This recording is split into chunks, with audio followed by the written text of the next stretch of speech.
창세기 15장의 내용은 이제 아브람과 롯이 분가한 이후에 롯이 전쟁의 포로로 잡혀가게 되죠. 그리고 이 소식을 듣게 된 아브람이 군사를 데리고 가서 롯을 구출해 오는 이야기, 그러한 내용으로 14장이 기록되어져 있습니다. 그런데 14장에 보면 롯은 힘이 없고 아브람은 전쟁의 용사로 그렇게 묘사가 되고 있습니다. 이렇게 믿음의 족장을 전쟁의 용사로 그렇게 기록하고 있는 장은 창세기 14장이 바로 유일하고 또 성경에서 이 10의 1조를 드렸다는 내용이 첫 번째 언급되고 있는 그러한 구절이기도 합니다. 우리가 이런 내용을 1절부터 자세하게 살펴보도록 하겠습니다.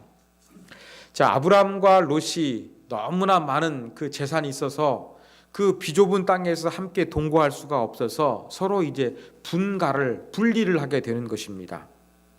먼저 선택권을 아브라함이 조카 롯에게 주었습니다. 롯은 그 소할 땅, 즉 요단 동편, 물이 있고 또 목축할 수 있는 좋은, 눈에 보이기 좋은 그 장소를 선택을 했습니다. 이 롯이 선택한 곳은 참 풍요롭게 보이는 곳이었고 또 사람들이 악한 곳이었습니다. 또 한 가지 전쟁에 위협이 있는 곳이라는 것이 14장에서 드러나게 됩니다. 자, 14장 앞부분에 보면 이제 당시 조금 더 국제적인 전쟁이 일어나고 있음을 그렇게 묘사하고 있습니다.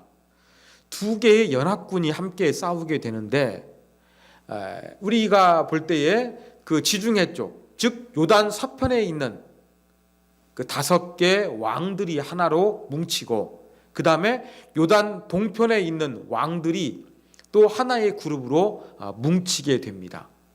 즉 아브람이 살고 있었던 요단 서편이죠. 가나안 땅이죠.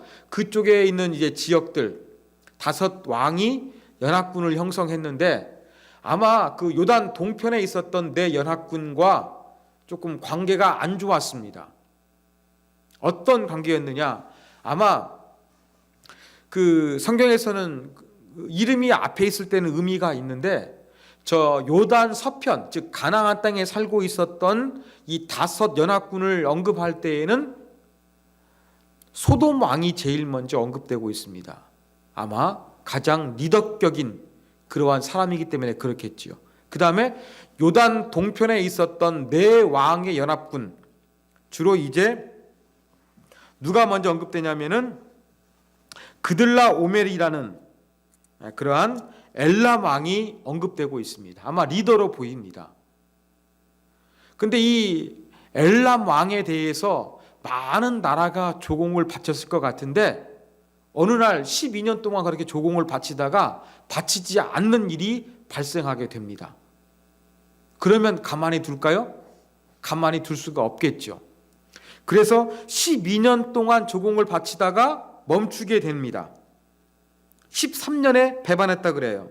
그 다음에 5절에 보니까 14년에 1년 뒤에 이제 그 조공을 내지 않는 그러한 사람들을 1년 동안 아마 기다렸든지 아니면 어떠한 문제가 있어서 가지 못했든지 그러한 1년 정도 시간이 지나서 이제 그 자기를 배반해서 조공을 바치지 않은 이 나라들을 징벌하기 위해서 이제 진격해 오게 되는 것입니다.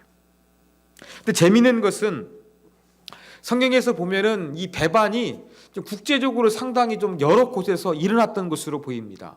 이유는 알 수 없어요. 너무나 엘람 왕이 혹독하게 많은 조공을 요구해서 그렇게 반역을 일으켰는지 아니면 그 엘람의 정세가 뭔가 약화될 것 같으니까 반역을 일으켰는지는 모릅니다. 그렇지만 오늘 등장하고 있는 이 요단 서편의 5 왕뿐만 아니라 이 엘람 왕이 5 왕을 공격하기 위해서 오는 그 도중에서도 다른 민족들을 공격을 합니다. 그것을 봤을 때에 아마 그 많은 나라가 엘람 왕에게 조공을 바치다가 여기에서 그만두고 배반했던 것으로 보입니다. 자, 오면서 이 배반한 사람들을 전부 다 징벌하고 무찌르면서 드디어 이제 소돔 왕이 속한, 즉 롯이 머물고 있었던 지역을 통치하는 왕이 속한 연합군과 드디어 싸우게 됩니다. 어디에서 방어하기 위해서 모였느냐? 요단 서편에 있는 5 왕들은 염해, 우리는 주로 사해 바다라고 부르고 있죠. 데드시라고 하고 있는데 성경은 이 죽은 바다란 말을 한 번도 사용하지 않습니다.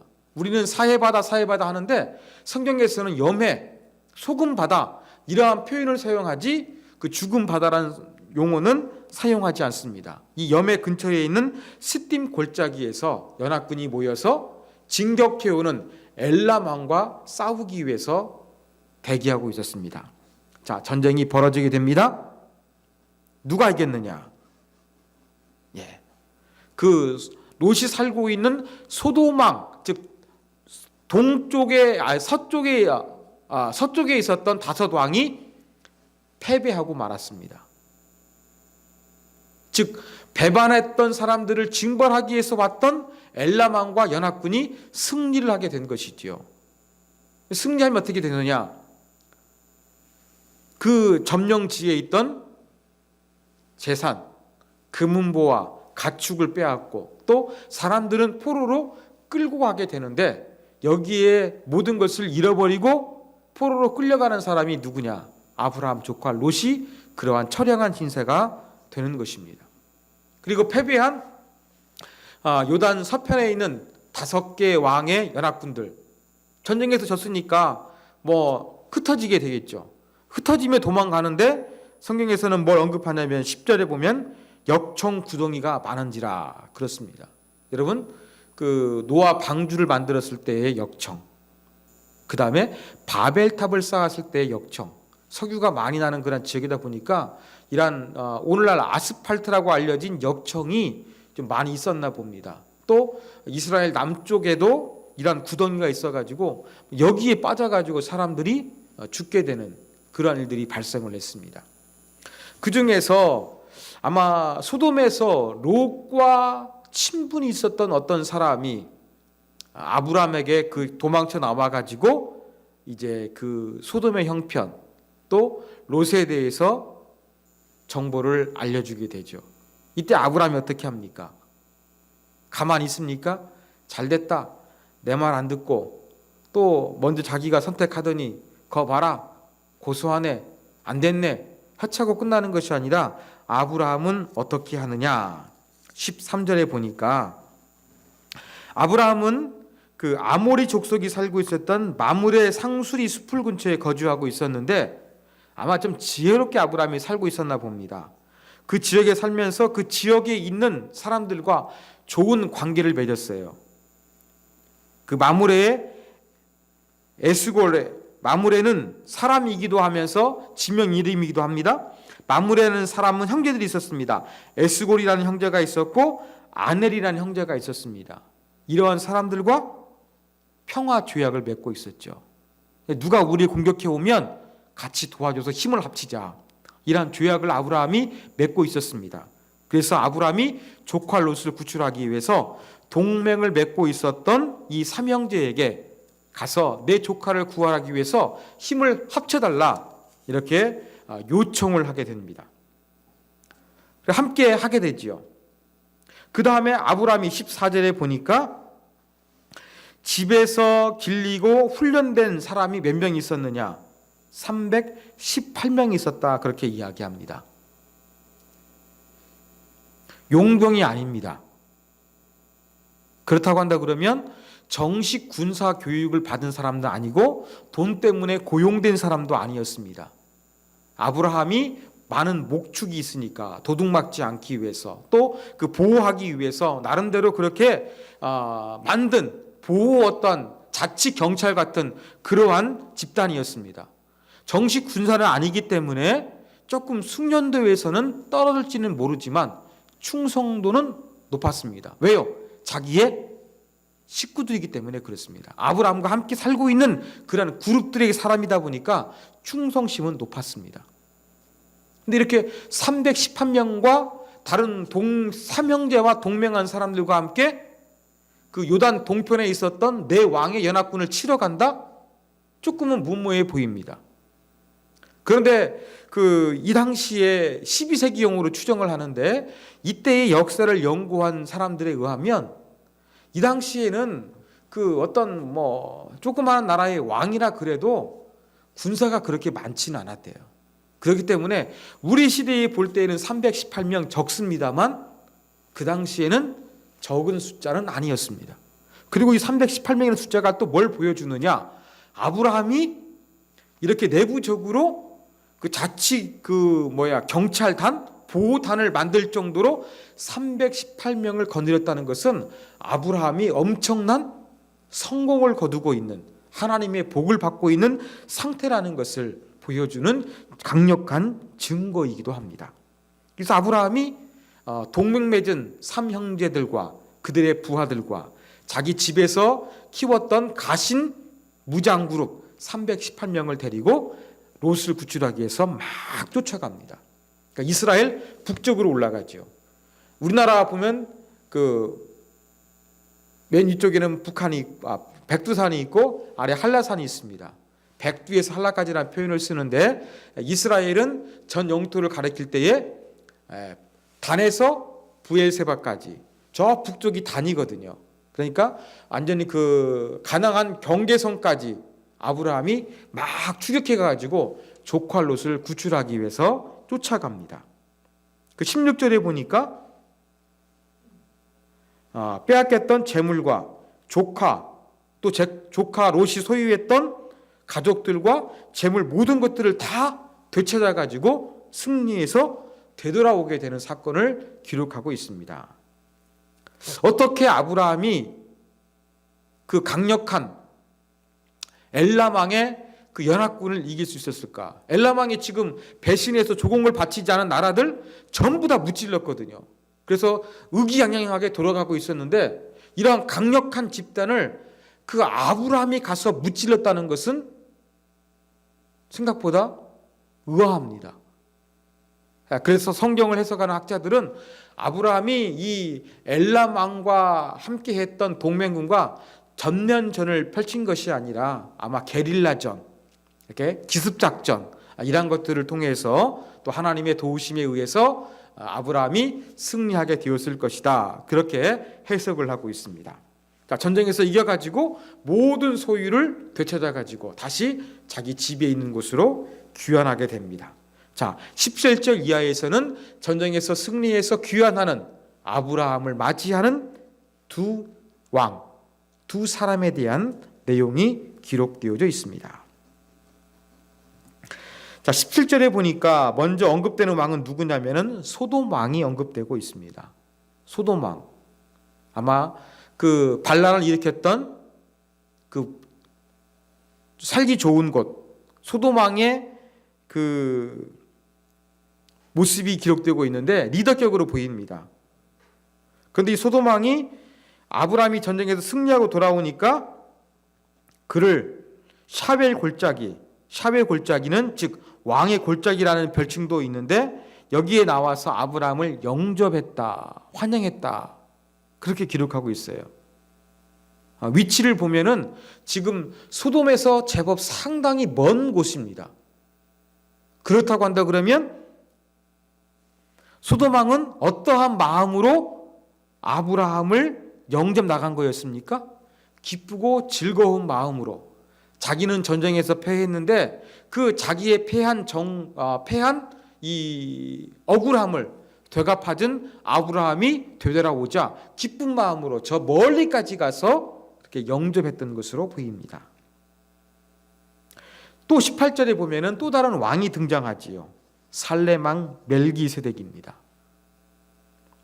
살렘은 여러분 우리가 인사하는 샬롬 어근이 똑같습니다. 살렘은 예루살렘으로 학자들은 그렇게 추정하고 있습니다. 멜기세덱이란 사람 이름도 우리가 잘 알고 있지요. 멜기세덱의 이름도 나의 왕은 정의이시다. 그러니까 정의와 평화와 이렇게 관련된 그러한 왕으로 보입니다. 근데 18절에 보니까 멜기세덱은 왕이었을 뿐만 아니라 하나님의 제사장이었다, 그렇게 언급을 합니다. 그러니까 신정이 일치된 거죠. 그러니까 종교적인 기능과 어떤 그러니까 국가적인 기능을 모두 담당했던 그러한 왕이 바로 멜기세덱이었습니다. 이 멜기세덱을 통해서 우리가 알 수 있는 것은 무엇이냐면 아브람 외에도 하나님을 믿고 있는 사람들이 존재했다는 것입니다. 근데 성경은 주로 어디에 포커스를 맞추고 있습니까? 우리가 사진을 찍을 때 가장 중심이 되는 그런 부분만 집중하고 선명하게 하고 나머지는 아웃포커싱을 해서 흐리게 만듭니다. 성경은 하나님의 구원 계획, 인간을 하나님이 창조하셨는데 인간은 계속해서 범죄하잖아요. 그러다 보니까 전체는 안 되겠다 해서 하나님께서 인간을 구원하기 위해서, 하나님의 계획을 이뤄가기 위해서 인류 전체가 아니라 한 민족, 한 사람을 선택하죠. 그게 아브라함이었어요. 자, 아브라함 외에도 하나님을 믿고 있는 사람들이 존재한 거예요. 그 증거가 바로 멜기세덱입니다. 근데 성경은 무엇에만 초점 맞추고 있습니까? 하나님의 구원 계획, 즉 우리의 구원자 예수 그리스도가 오시게 되는, 조상되는 다윗과 아브라함에게 집중하고 있을 뿐입니다. 바로 이 가나안에도 나라를 이루었고 또 왕인 동시에 제사장 역할을 감당하고 있었던 멜기세덱이라는 사람이 있었는데, 이 사람도 아브라함이 승리하면서 개선 장군처럼 그렇게 되돌아오자 멜기세덱도 아브라함을 맞이하기 위해서 나아갑니다. 그런데 18절에 보니까 멜기세덱은 뭘 가지고 갔습니까? 떡과 포도주. 떡과 포도주 하면 뭐가 생각나십니까? 성찬이 생각하죠. 좀 제사장적인 기능도 생각하기 쉬운데 일체적으로는 전쟁에서 되돌아오다 보면은 지치고 힘들었을 것입니다. 그래서 그들에게 먹을 것을 제공하고 또 축하할 수 있는 그러한 포도주, 음료를 준비해 가지고 이제 그 개선하는 아브라함과 그의 모든 장수들을 위해서 조금 더 기뻐하고 즐거워하며 편하게 즐길 수 있는, 쉽게 말해서 요즘 표현하면 파티를 벌일 수 있는 그런 것들을 준비해 와서 아브라함을 맞이했던 것입니다. 그런데 소돔왕은 어땠습니까? 좀 멀리까지 영접은 왔지만 가져온 게 있습니까? 없습니까? 아무것도 없었어요. 그래서 아브라함을 그렇게 마중 나왔던 두 왕이 있었는데 그들의 모습은 아주 대조적이었습니다. 멜기세덱은 아브라함에게 준비한 것이 있어서 매우 긍정적으로 그렇게 반응했고, 또 아브라함은 소돔왕 벨라에 대해서는 아주 부정적으로 냉정하게 반응하는 그러한 모습을 보여주고 있습니다. 자, 멜기세덱이 떡과 포도주만 가져온 것이 아니었습니다. 뭐 합니까? 19절에 보니까 그가 아브라함을 축복합니다. 아브라함에게 복을 주시옵소서. 복을 구하는 거죠. 이게 축복입니다. 그런데 20절에 보니까 또 한 가지 뭘 합니까? 너의 대적을 내 손에 붙이신 지극히 높으신 하나님을 찬송하리로다. 아브라함에게 하나님을 찬양하라고 하죠. 그리고 아브라함은 이 멜기세덱의 말을 듣고서 어떻게 합니까? 전쟁에서 그 엘람 왕이 빼앗아갔던 모든 노획물이 있었는데 그걸 다 되찾아 가지고 이제 되돌아왔습니다. 그 전리품 가운데서 10분의 1, 10의 1조죠. 10분의 1을 멜기세덱에게 주는 그러한 긍정적인 반응을 아브라함이 보였습니다. 자, 21절 소돔왕은 어떻게 반응하고 있습니까? 아무것도 안 가져왔어요. 그리고 하는 말이 무엇이냐면 사람은 내게 보내고 물품은 네가 가져라 이야기합니다. 자, 전쟁에서 승리한 사람은 뭐 사람이 됐든지 간에 물건이 됐든지 간에 모든 소유가 아브라함의 소유인 거예요. 그러니까 아브라함에 고맙다고 인사하기 위해서, 환영하기 위해서 영접은 나왔는데 아마 소돔왕이 조금은 좀 체면을 지키고 싶은 그런 마음이 있었나 봅니다. 내가 왕인데. 그리고 소돔, 하나님이 멸하시기 전이니까 아주 살기 좋고 풍요로운 곳이었어요. 이런 지역을 통치하고 있는 그 소돔 왕이 자존심이 있었는지 아니면 체면을 세우고자 하는 그런 마음이 있었는지 어떻게 이야기합니까? 좀 사람들은 다 나한테 넘기고 전리품은 아브라함 네가 가져라, 그렇게 이야기하고 있습니다. 상당히 조금 무례한 요구죠. 환영 나왔으면서, 멀리까지 환영 나왔으면서 무례한 요구를 하는 것을 보면은 일종의 체면 세우기 위한 그러한 모습이지 않았나, 그렇게 우리가 추정해 볼 수가 있습니다. 그러면서 마치 그냥 아브라함에게 전리품을 자기가 주는 것처럼 인심을 쓰고 있는 거예요. 그래서 22절에 보면 아브라함이 이 소돔 왕에게 반응하는 모습이 상당히 발끈하는 모습입니다.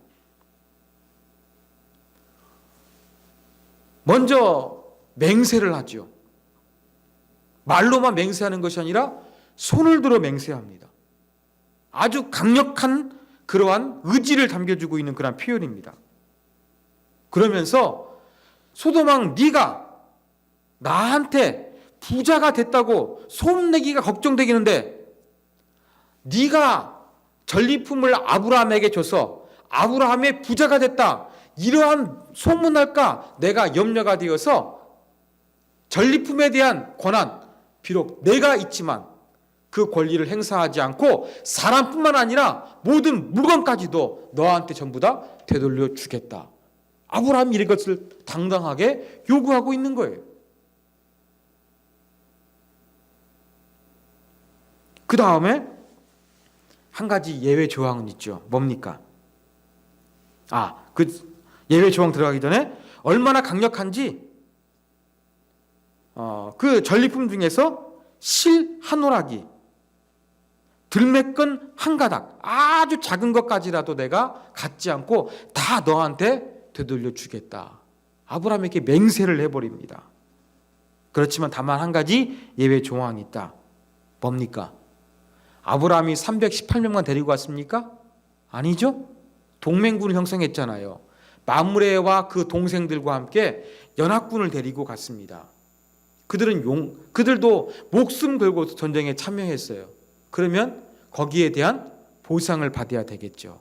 그래서 24절에 보면 아브라함이 목숨을 내놓고 자기와 함께 뜻을 같이 했던 사람들에게 그들이 취해야 될 전리품은 그들에게 주고 나머지 모든 재산은 사람이 됐든지 간에 물건 됐든지 간에 다 소돔 왕 너에게 돌려주겠다. 이렇게 말하면서 창세기 14장이 끝이 나고 있습니다. 자, 이렇게 구성된 우리 창세기 14장을 통해서 배울 수 있는 교훈점 우리가 몇 가지 살펴보도록 하겠습니다. 첫 번째 교훈입니다. 잘못된 선택을 계속하고 있는 롯의 전철을 밟지 않게 해서 우리가 주의해야 되겠습니다. 롯에게 초점 맞춰가지고 우리가 한번 생각을 해보죠. 물론 14장에서는 롯은 대단히 수동적인 그러한 모습으로 등장하고 있는데 왜 롯이 전쟁의 포로가 되었을까요? 그 이유가 무엇일까요? 눈을 들어서 영적인 안목이 아니라 자기 눈에 보이는 그 좋은 것만 선택한 거예요. 그러다가 이 정말 눈에 보기에는 살기 좋았지만 영적으로 죄악이 많은 곳이었고, 그래서 하나님의 심판이 임박한 곳이었고, 또 전쟁에서 패할 곳을 롯이 선택을 했던 것을 우리가 본문을 통해서 발견하게 되는 것입니다. 그리고 또한 여기에서 등장하는 롯은 어디에서 거주했는가 알 수가 있어요. 12절을 보십시오. 12절에 보면 소돔에 거주하는 아브라함의 조카 롯. 롯이 어디에 거주했다고요?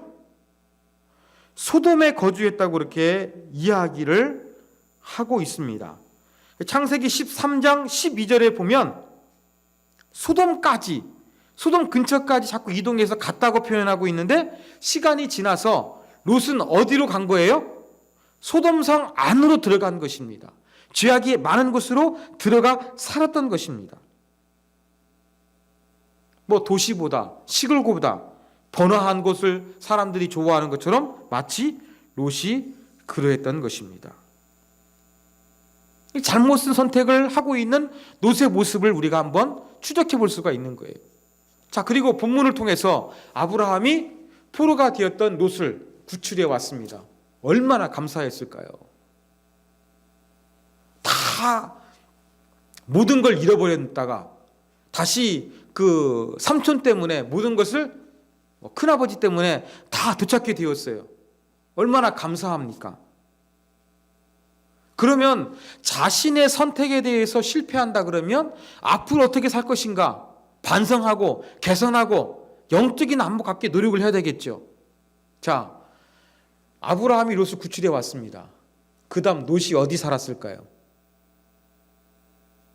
롯이 어디 살았습니까? 성경에서는 기록되지 않고 있습니다만 롯의 아내가 소금 기둥이 됩니다. 언제 소금 기둥이 됐습니까? 소돔과 고모라를 멸하실 때에 소금 기둥이 되었어요. 그러면 롯이 다시 포로에서 되돌아와서 어디 살았다는 이야기예요? 소돔에 살았다는 이야기예요. 아니, 내가 자꾸 잘못된 선택을 해가지고 힘든 일을 발생하게 되는데 롯은 계속해서 끝까지 모든 사랑하는 가족들을 잃어버릴 때까지 잘못된 선택을 하고 있는 그런 모습을 보여주고 있는 거예요. 이러한 롯의 모습을 우리가 한번 여기에서 유추해낼 수가 있는 것입니다. 사랑하는 여러분, 우리도 인생을 살아가면서 롯처럼 자꾸 반복적으로 계속해서 하나님의 생각이 아닌 잘못된 생각, 그릇된 생각, 인간적인 생각, 이렇게 모든 잘못된 선택을 하게 되는 것에서 빨리 벗어나게 되는 지혜가 필요합니다. 우리가 좀 고집이 센데 쓸데없는 고집이 있을 때 똥고집 세다고 그렇게 표현하지 않습니까? 여러분, 영적으로 우리가 이러한 쓸데없는 고집을 부려서는 안 될 것입니다. 내가 잘못된 선택을 하고 내가 하나님이 아닌 세상적인 안목과 내 욕심에 의한 선택을 해서 실패했을 때에는 깨닫고 돌이키는 게 중요해요. 근데 롯은 보면 끝까지 돌이키지 않습니다. 어떻게 되었습니까? 아내가 그 소돔과 고모라를 멸할 때 소금 기둥이 돼서 죽지 않습니까? 이러한 비극을 맞이하게 됩니다.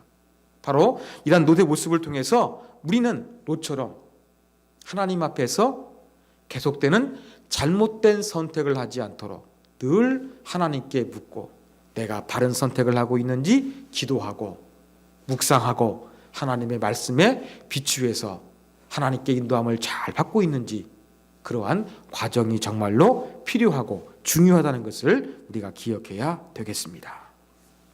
자, 두 번째 교훈입니다.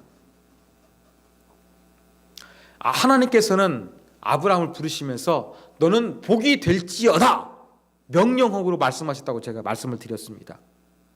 즉 모든 민족이 너로 말미암아 아브라함을 통해서 복을 받을 것이다 그랬습니다. 이것을 이전 성경에서는 복의 근원이라고 표현했었죠. 복을 나누어 주는 사람이 아브라함의 존재였어요. 그럼 복을 나누어 준다는 것은 어떤 의미가 있을까요? 그냥 내가 너무나 잘 되고 막 하나님의 축복이 그냥 풍성하게 넘쳐가지고 자연스럽게 그냥 띄워줘도 되는 그냥 행복한 나눔. 우리가 그것을 머릿속에서 연상하기 쉬운데 여러분, 아브라함이 복을 나누는 사람이 되었다는 것은요, 위험 부담을 감수했던 모습도 담고 있다는 것입니다.